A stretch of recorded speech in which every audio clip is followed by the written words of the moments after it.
I am 1 week in to my antibiotic treatment for Sibo. What is Sibo? Small intestinal bowel overgrowth. Small intestinal bacterial overgrowth. Scratch the last one. Small intestinal bacterial overgrowth. That is Sibo. Sibo is when the bad bacteria kind of take over your gut and start feeding on all the food that you just ate instead of the good bacteria. It can cause a host of issues. And if you're like me, and if it gets really extreme, it can cause significant weight loss, significant bloating, significant pain, significant amounts of gas, and a host of other issues. So I'm 1 week into my antibiotic treatment. Sibo comes in 3 different kinds. There are 3, there's not just 2. So hydrogen methane are the 2 different kinds that are tested for regularly. There's hydrogen sulfide, hydrogen, and methane. So 3 different kinds that I've discovered that are around and alive and kicking. Probably all 3 kinds live within me. If you have the hydrogen kind, if you have the methane kind, you probably have the hydrogen kind. The hydrogen kind is kind of the first offender. It comes in, bloats you, gives you gas, diarrhea, yellow bile. When you go diarrhea, it's kind of gross. But then there's the methane kind. So if left untreated long enough, the hydrogen turns into methane. Kind of makes sense, right? Hydrogen to methane gas, haha. Excessive bloating, excessive gas, constipation can come with this. That's where I wound up. The sulfur, hydrogen sulfur, now I don't know too much about this type, but I am working with a naturopath who has given me bismuth as a additive to help with gas relief, and that does seem to be helping. So hydrogen sulfur is when you have a sensitivity to sulfur-based foods, fish, eggs, those kinds of things. The one thing I have been able to tolerate are eggs, and so I take the bismuth, especially with the eggs. So I'm 1 week in. I am on rifaximin and neomycin, those 2 antibiotics. I also am on a antifungal, 2 different antifungals for thrush. Thrush is Cándida. C-A-N-D-I-D-A. It's not Canada, it's Cándida.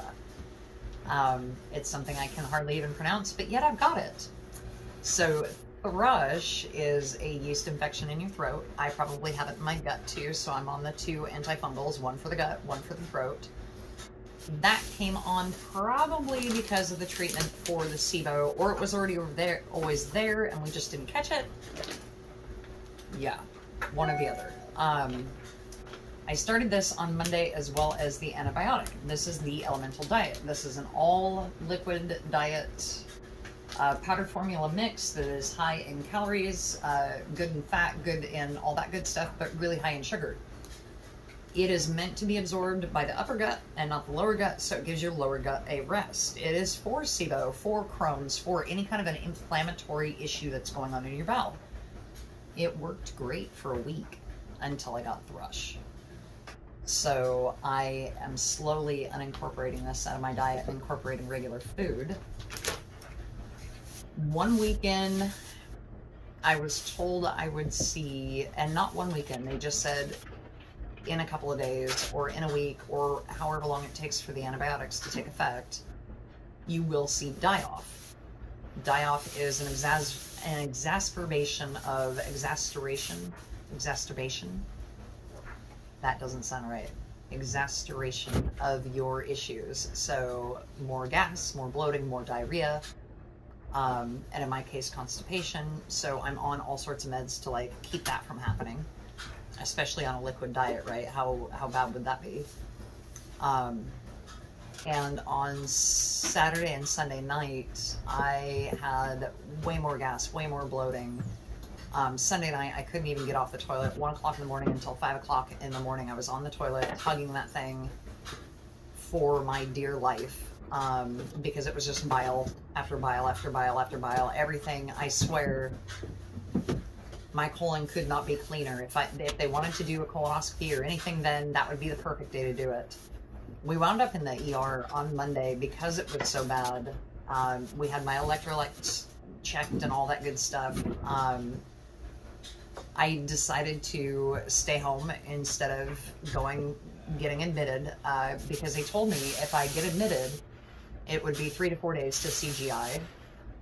If I go home, it would be 3 or 4 days before I see GI. So it really didn't matter. It was kind of a, you know, you're kind of not going to see the GI department, because they've done all their screens and they've done all their scans, and this is a silent killer. This is not something they can see. They can test for it, which we're still waiting on the tests, but I needed a treatment ASAP.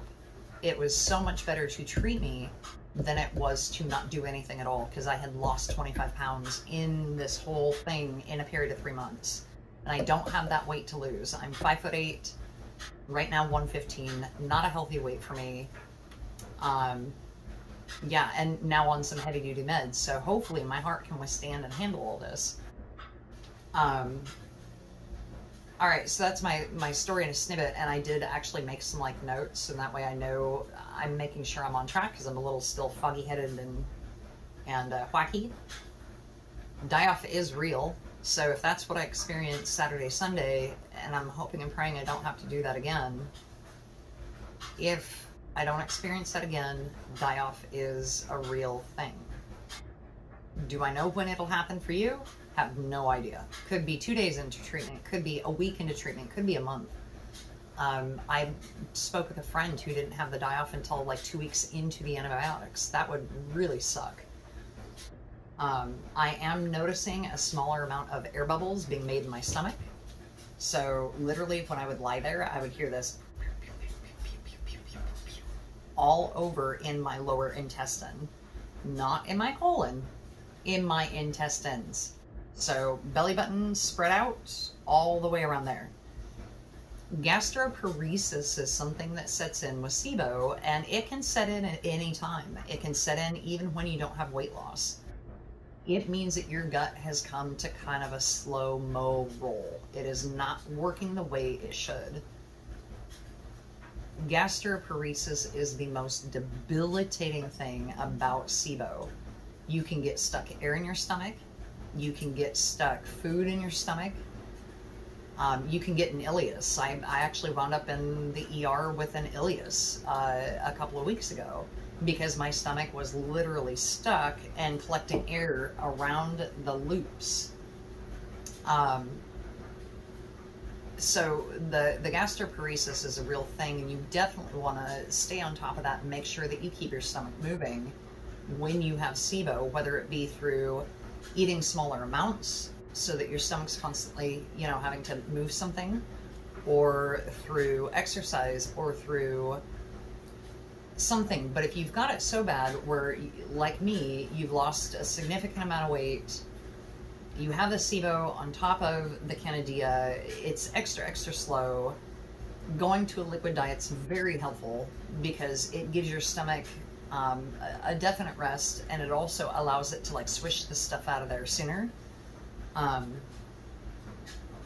Definitely don't go on a liquid diet just because I said so, but you know what I'm saying, like, work with somebody. That's the hardest thing for me, was to find somebody I could work with that would check up on me, that would be there for me when I needed to ask questions. Finally found a naturopath, a functioning doctor. They're called functioning GI doctors. They are out there. Sometimes they're naturopaths. Sometimes you can find a GI that is functioning as well. Honestly, the only one that I found that is functioning as well as a GI is at John Hopkins out in Michigan. So if you know of one that's like more local, let me know. I still have gastroparesis. I still feel like this is not my stomach, which probably will last for a while. I have to pee all the time.